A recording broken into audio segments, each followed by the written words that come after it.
Have you been hearing about eStage and wondering what it actually is? Is it a website builder, a community platform, a course platform, or something completely different? Perhaps a new way to build your brand. In this video, we're taking an honest look at eStage, what it does, who it's designed for, and whether it's worth considering for your online business. Let's dive in and see what makes the platform unique. At its core, eStage is an all-in-one digital business platform. Instead of piecing together separate tools for your website, blog, community, courses, memberships, live events, and digital products, eStage aims to bring everything together inside one centralized hub. The idea is simple. Let's look at the core vision. Rather than sending your audience across multiple platforms, you create one branded destination where people can discover your content, interact with your community, access courses, attend live events, and stay connected with your business. It's a hub-centric approach to building an online presence. One of the biggest things that makes eStage interesting is the number of tools integrated into the platform.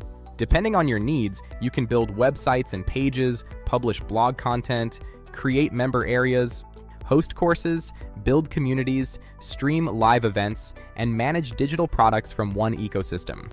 The platform also includes Genesis AI, designed to help users create and build online assets with artificial intelligence. For business owners who are tired of juggling multiple subscriptions and disconnected software, that all-in-one approach could be a major advantage. eStage isn't necessarily for everyone.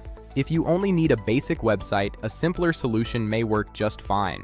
But if you're building a content business, a membership community, an educational platform, or a digital brand where engagement matters, eStage becomes much more interesting.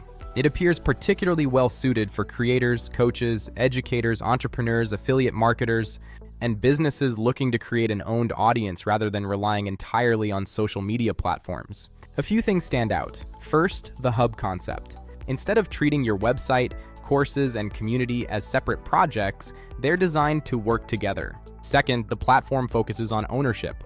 You're building a branded destination instead of sending users from one third-party service to another. Third, the integration of multiple business tools could simplify operations for many entrepreneurs. No platform is perfect. It's important to maintain a balanced perspective when evaluating any new business tool. A system with this many features naturally comes with a learning curve. And because the platform continues to evolve, users should expect ongoing updates and improvements over time. So, is eStage worth it? If your goal is simply creating a few landing pages, it might be more platform than you need. But if you're building a long-term digital business around content, community, memberships, education, and audience ownership, eStage is definitely a platform worth exploring. Its biggest strength isn't just any single feature, it's the idea of bringing your digital business together into one connected hub. As the platform continues to grow, it'll be interesting to see how it shapes the future of online communities and digital entrepreneurship. If you'd like to learn more about eStage and stay updated on new features and platform developments, check out eStageexplained.com. And if this review helped you, hit like, subscribe, and let me know in the comments.